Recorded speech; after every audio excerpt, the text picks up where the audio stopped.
Welcome to today's Destination Unknown. I'm your host, Alyssa Hall. We've been studying palmistry and we are now ready. We've been going through the top of the hand. We've talked about the hand shape. We've talked about webbing fingers, fingertips. We've even talked about the thumb as well as digits and all of these different aspects of reading the top of the hand. But today we are ready to flip it over and start on the palm lines themselves. To me, this is a bit like going from the general, and then I begin to get more specific as I move into reading the fingers and the thumb.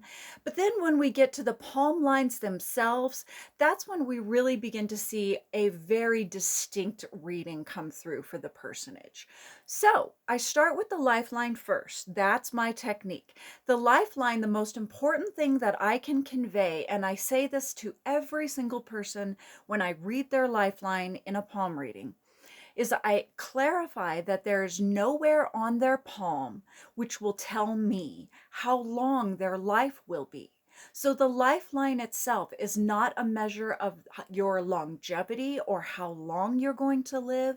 It's a measure of your vitality and what it feels like to be inside your body and what kind of dialogue you have with your physical body and your physical reality. So just like before, I'll be using my own hand to reference to, and then I encourage you to, of course, read yours as we go and look at all the palms around you as you begin to learn these things. It's fascinating how you will begin to see slight differences come through as you're learning the technique. So the lifeline itself, it's a measure of your vitality, not your length of life. And that being said, you have to make sure that you're reading their dominant hand. So I'm displaying to you my right hand. No, this isn't. This is my left hand. I get dyslexic in the camera. Sorry. This is my right hand. Plus, I'm a dancer. It's the worst thing in the world. Okay. And hopefully, I'm going to play with the shadows and stuff here today to try to get some good light on the palm reading. When I do virtual palms, I often will have people kind of zoom in to the camera as well. So we'll be doing a fair amount of that on these next few lessons as we go through on the palm line. So where is the lifeline? The lifeline starts above the thumb and it travels down and around the palm. You may see a very short lifeline. You may see, like mine, a longer lifeline. That again is not a measure of your length of life. This does not measure that. What I look for instead, and this becomes true of all of the palm lines, and one technique which I just did but I didn't explain, is I soften my hand. So if I turn my hand sideways, you'll see I have kind of a slight cupping indentation on my hand as I read palms. This is helpful to know any of the lines that you're about to read, because most often people will present their hand very stiff. And if they present it to you very stiff and very fingers closed, that is a sign of feeling closed off and even perhaps fearful of what you might see in their reading, even though they might be showing a lot of bravado or acting very nonchalant in the moment. It's interesting how their mannerisms even betray themselves before the reading even begins. So to see those lines most clearly, obviously, when you've got tension in your hand and you're flattening it, it can be harder to read the lines. But as soon as I begin to shallow and cup the hand, let it kind of relax, sometimes I'll have them shake their hand and then show it to me. And you'll see right away that helps the lines to come up quite a bit so that you begin to see them. So the lifeline itself, I look for the depth of the line, and for all of the lines that we'll be reading, one of the first measures that I look for is how deep is this line? How present is it on the palm? Now for me, mine is what I would call a fairly marked and deep, and also I'm giving it just a little bit of pressure on this is called the mount, this is the worry area, the mount of the sun.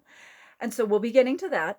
But in any case, what I'm doing for today is giving it just a little pressure so that I can indent it a little so that you can really see that lifeline of mine. So the lifeline itself is nice and deep on my particular palm. And that is the sign of somebody who is very invested in their body. If you see someone who has a shallow line, this is someone who really doesn't spend a lot of time talking to their body or listening to their body.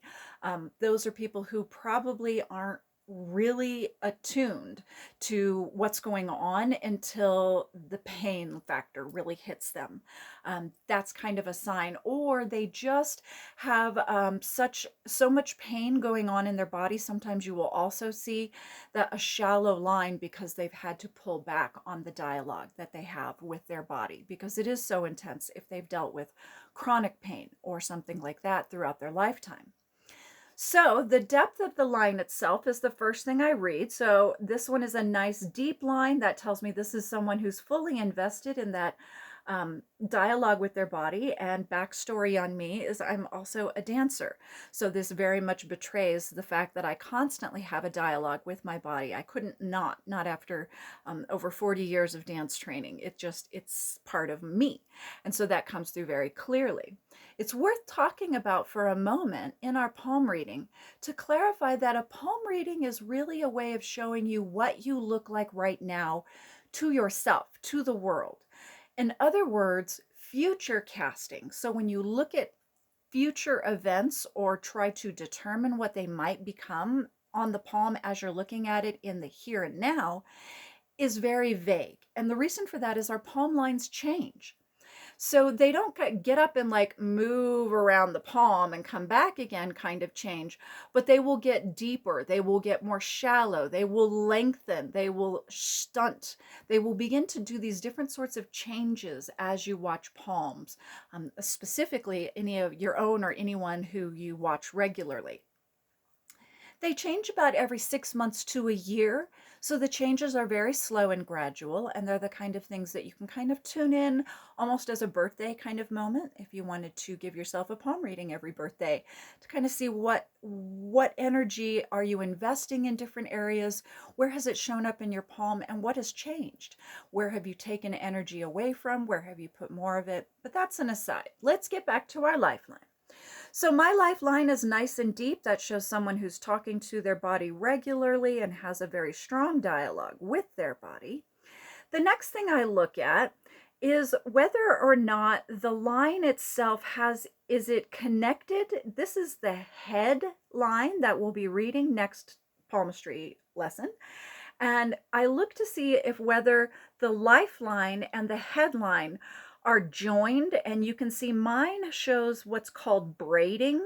It looks like the lines themselves kind of go back and forth like a braid. So my lines are braided in and connected at the top of both lines. So the top of my lifeline does connect with my headline. This is an either or moment, and there are a lot of either or moments as we go through with technique in Western palmistry. So one of the either or moments here is you will either see the lifeline that is connected or you will see a lifeline that has a gap. So if my lifeline started below my headline and actually traveled this way across the palm as I'm trying to trace with my finger, that would be indicative of someone who has a gap, a metaphorical gap between what they think they're going to do and then the actions they take in the moment. And so what this basically comes down to, or the analogy I often give people, is the bigger the gap, the more impulsive they seem to the rest of the world. And the reason I put that clarifier in last is an impulsive person doesn't seem impulsive to themselves. They just seem normal. That's across the board. So if you tell an impulsive person that they're impulsive, they'll probably be like, yeah, people say that, but they won't think that of themselves. So when you're reading for them, I'm talking about them. And so I'm looking for the gap. Is there a gap between what I think I'm going to do and the actions I take in the moment? In other words, I think I'm going to work today, but actually I got on a plane to Topeka because it's my best friend's wedding and she bought me a ticket. I'm gone. Bye. That kind of really drastic impulsivity, big things change very fast, spur of the moment. That's that gap. That's where you'll see that. For myself, you'll see the braiding. And so if it's connected like that, that's just a sign that there is a connection between what I think I'm going to do, the plans I make, and the actions I take. They're very interconnected, and I'm very much that way. So after I establish whether or not the lifeline connects to the headline, I then look to see, I've measured how deep the line is. I look to see what is the angle or the arc of the line itself. And so for this one, several times in palmistry, this is a technique I learned from Catherine Cartwright Jones when I was taking her palmistry lecture many, many years ago, almost 20 years ago, actually. Wow. In any case, her technique, she talks about you draw an imaginary line down the center of the palm where the middle finger is. So even as I do this, you'll notice I right away am correcting myself because I am tilting my hand and I'm going to hold it straight, which means angling my elbow down. I've been having it up to try to hold it straight to the camera. So if I do the opposite instead and hold the palm very, very straight to the camera and try to get the fingers straight, you can see here is the center line on my hand, and my widest arc just barely touches that imaginary center line. It definitely shies away from it. It doesn't go reaching toward it early on. Sometimes you will see a line that really arcs over and around quickly. Sometimes you'll see more like mine, a shallow arc that grows wider as it expresses itself down the palm. And sometimes you'll see arcs that are entirely, they never touch the middle line. Those arcs might actually take a trajectory more like this if I were to trace it on my own palm next to my actual line. So what those differences are, of course, the middle is going to show an exact balance between the two extremes. The extreme of when you see the line that crosses the middle line, this is someone who is extreme in their body. They will go bungee jumping. They will skydive. They will push their body to extreme limits in order to feel alive, meaning they will thrill seek. They will extreme motocross. They are that kind of personality. They very much are driven by the sensations of feeling alive, feeling vital, having that adrenaline rush. Really, the fear and the adrenaline rush is part of their vitality, like we talked about for the line. So if I see an arc that goes way past it, that's a thrill seeker by nature. If I see someone whose line just kind of meets it fairly early on and follows that line in a natural curve, that's a balance between the two extremes. If I see someone who has an entirely shallow line that never touches the center line at all, that's the sign of someone who is, of course, the opposite of the thrill seeker. That's someone who is never going to be bungee jumping. You are not going to catch them jumping out of an airplane. That's not going to happen. They are very, very much more cautious, more safe. They are not driven to thrill seeking. They are not chasing that adrenaline rush in order to feel vital and alive in their body. So that's just not their style. So in my hand in particular, and you will see this, I see this maybe about a quarter to a third of the palms, you'll see an arc which changes. Again, let me get my hand as straight as possible. So you'll see my arc in the beginning is very shallow. And then, like we said, it widens out really more like almost at the halfway point. If we were to measure how long the line itself was, it gets much wider and arcs out to meet that center line. So when you see a shallow that then goes wide like mine does, that's the sign of someone who is much more cautious in their youth and has become more of a thrill seeker as their life has progressed. So the longer that they've lived, the more crazy they've gotten instead of having that crazy youth, which is more stereotypical. And that definitely rings true for myself. I can verify that that technique definitely is true for me. So, last things that I'm looking at when I look at, so I've read the depth of the line, I've read whether or not it's connected to the headline, I've read the arc of the line itself, and then after that, what if anything do I read last on a lifeline? I look for any special marks. Every time I leave, whenever I read any of the lines on a poem, I look for any special markings last. And what are special marks? Those are squares or islands that show up along the line. You might see a break in the line. Sometimes lines will have very small breaks, and sometimes they'll have much larger breaks in between. Each one of those small markings will mean something specific to the line that you're reading. So it's kind of often, somewhat often, you will see people who will have, I do not, but as I zoom up close, you will see like more towards, these are what I call islands, this braiding that you see early on. This isn't really technically an island because it's a joining point between these. But if you saw this kind of, see that mark there, if that just were to appear somewhere else along the line, where it just kind of like suddenly there's a gap, an island, and then the line goes forward into one again. Those are times, islands are literally times of um, isolation. So it's the metaphor rings true. You are on an island, you are isolated, you are by yourself, you are incommunicado, you are not communicating with others, they are not commuting, or you are not allowing communication in, perhaps, for yourself.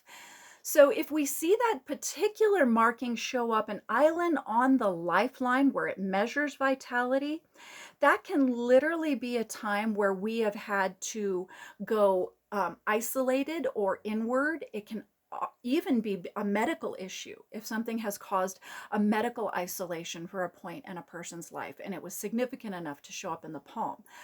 A short medical isolation of a few days or weeks would be far less likely to show up on the poem itself as opposed to an actual island.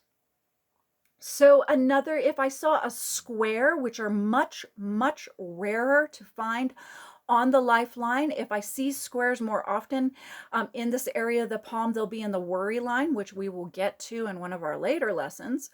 But yes, so if I see a square show up on the lifeline, that tells me it's a time of, it's like the island is isolation, but the square is incarceration. It's literally being in a cell. It's like the concept of being completely, not just isolated, because isolated can be